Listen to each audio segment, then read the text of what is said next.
जब ठंड अपने पूरे शबाब पे है, पूरी जवानी पे है, तो उस समय तो आप सतर्कता लेवल आपका बिल्कुल हाई रहता है।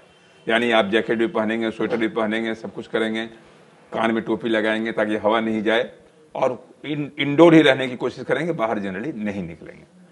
तो उस समय जो आपका शरीर सुरक्षित कई मामलों में रहता है, क्योंकि आपका जो अंदर का जो अवेयरनेस लेवल है, जागरूकता लेवल ठंड के प्रति वो ज्यादा होता है, एक्लेमेटाइज कर जाते हैं। लेकिन जब ठंड आना शुरू होता है, आपको पता नहीं चलता है कि कब आ गया और ठंड कब जा रहा है, तो उस समय आप थोड़े से शिथिल पड़ जाते हैं, आपका गार्ड थोड़ा सा शिथिल पड़ जाता है, आपका सुरक्षा कवच थोड़ा धीमा पड़ जाता है और आप उसकी चपेट में आते हैं। जो आप ठंड की बात कर रही हैं, तो ठंड में जो जनरल जो बीमारियां होती हैं, खतरनाक बीमारियां, जैसे हार्ट की बीमारी, जैसे हार्ट अटैक का होना, एंजाइना का होना, स्ट्रोक का होना, लकवा का होना, ये तो ठंड में होगा और पीक ठंड में भी होगा। कम ठंड में थोड़ा कम होगा, पीक ठंड में भी होगा। लेकिन जो आप बात कर रही हैं वो वायरल एक्सपोजर की बात कर रही हैं, तो उसमें होता क्या है कि शरीर आपका जब पीक ठंड हुआ, जैसे अभी हुआ, वो आपका एक्लेमेटाइज कर जाता है, एक्लेमेटाइज कर जाता है, आपका इम्यूनिटी लेवल भी वो आ जाता है अपने लेवल पे।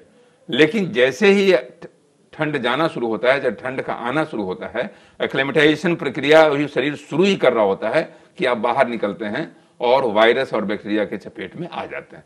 तो इसलिए पहली बात है कि अपने आप को सुरक्षित रखना। बाहर ठंड में जो मैं बताता हूं कि आपका गार्ड को कभी भी शिथिल मत होने दीजिए जब तक ठंड पूरी तरह से गायब ना हो जाए, और वायरस और बैक्टीरिया से बचने के लिए आपकी इम्यूनिटी लेवल को डेवलप कीजिए। और इम्यूनिटी लेवल जब आपका रहेगा तो चाहे ठंड कम रहे चाहे ज्यादा रहे, वो आपको कहीं से भी कुछ बर्बाद नहीं कर पाएगा, कहीं से भी कोई आपको छू तक नहीं पाएगा। इसलिए अपने शरीर के इम्यूनिटी लेवल पर ज्यादा ध्यान दीजिए।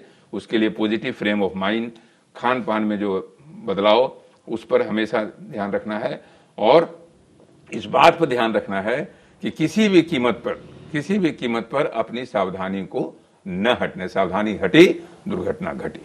जी डॉक्टर साहब, अभी आपने कहा कि ठंड में लोग खान पान का ध्यान रखें, अपनी इम्यूनिटी पर ध्यान दें, तो खान पान का किस तरीके से ध्यान रखा जाना चाहिए ठंड के दिनों में?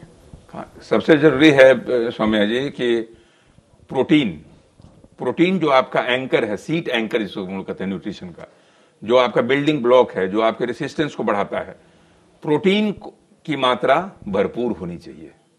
फैट कम से कम होना चाहिए ताकि आपका फैट शरीर में न जमा हो और आपका वजन न बढ़े। तो वजन बढ़ना आपके इम्यूनिटी लेवल को घटाता है। फैट नहीं होना चाहिए, प्रोटीन लेवल ज्यादा होना चाहिए। विटामिन्स जैसे फ्रूट्स का सेवन जनरली लोग ठंड के दिनों में कम कर देते हैं, वो बिल्कुल नहीं होना चाहिए।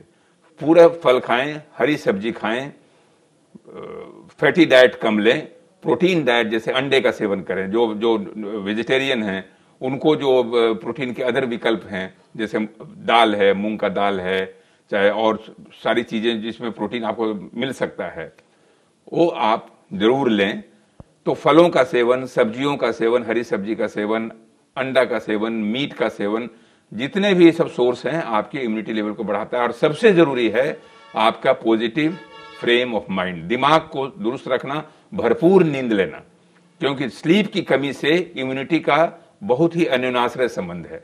जब आपका स्लीप कम होगा, आपका टी सेल्स भी कम होगा, बी सेल्स कम होगा, और धीरे धीरे इम्यूनिटी लेवल कम होगा और आपको इन्फेक्शन के भी शिकार होंगे, ब्लड प्रेशर के शिकार होंगे। तो इन सारी चीजों का ध्यान अगर ठंड के समय में करेंगे तो बहुत हद तक आप महफूज रहेंगे, सुरक्षित रहेंगे और बिल्कुल स्वस्थ रहेंगे। जी।